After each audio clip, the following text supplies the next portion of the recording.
Ертеде Аман деген жетім бала болыпты. Кішкентайынан байдың малын бағып, көкке жалбарынып тілеу тілейді екен.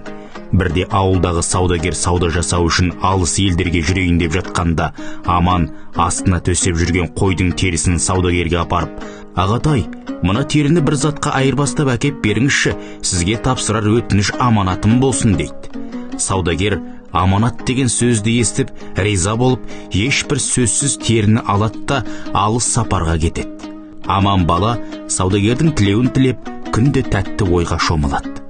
Саудагер жаңағы теріні бір алтын теңгеге сатып, балаға апарып берем, керегін өзі алады деп қуанады.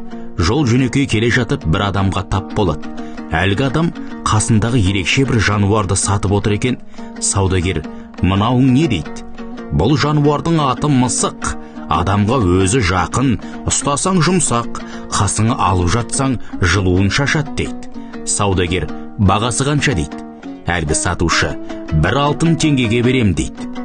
Саудагер ешбір ойланбастан мысықты сатып алады. Бала қуанатын болды ғой деп бір мәз-мейрам болып қалады. Саудагердің саудасы жақсы жүріп, үлкен олжаға кенеліп, ауылына жол жүреді. Жол жөнекей бір ауылдың қасына келіп түнейді. Таңертең тұрса, бір патша үлкен әскермен келіп, саудагер күймесін қоршап алады. Қорыққандарынан саудагерлер орындарынан тұрып, «Тақсыр, не болып қалды?» деп сұрайды. Патша қолындағы мысықты көрсетіп, «Мынау жануар кімдікі?» дейді. Мысықтың өзінікі екенін байқаған саудагер абыржып, «Ой, тақсыр, кешіріңіз, бұл аманат еді. Оны мен бір жетім балаға арнап сатып алып едім» деп болған оқиғаны баяндайды. Сонда патша, «Менің қазынамдағы байлығымды тышқандар жеп жатыр. Еш нәрсе көмектесе алмады. Мына жануарымның ғана шамасы келеді. Барлық тышқандарды қырып салады. Соны сендерден сатып алуға келдім» дейді. «Балаға апарып бер» деп 50 түйеге артқан байлық береді. «Сенің жетіміңнің аманаты осы болсын» дейді. Осыған қуанған саудагер риза болып жолға шығады. Жол жөнекей қасындағы саудагерлер ортаға сөз салып, 50 түйе байлықты бөліп алайық. Балаға бір киім мен тәтті мәмпәси берсек болды емес пе? Риза болады деп 6 күн арбап, 7-ші күні аманатынан тайдырып, бар байлықты бөліп алады. 7-ші түні қарақшылар бас салып саудагерлерді тонап, бүкіл байлығын олжалап алады.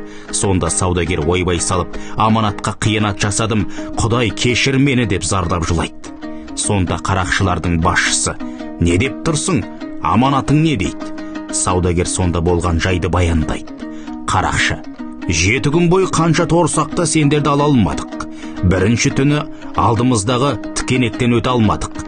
2-ші күні өзенге, 3-ші түні терең апанға кездессек, 4-ші күні жолымыздан адастық. 5-ші және 6-ші күні де түрлі кедергілерге ұшырап, тек 7-ші күні ғана сендердің керуендеріңді тонаудың сәті түсті. Енді түсінікті болды. 6 күн бойы сендерді қорғаған, аманатты сақтағаның болды.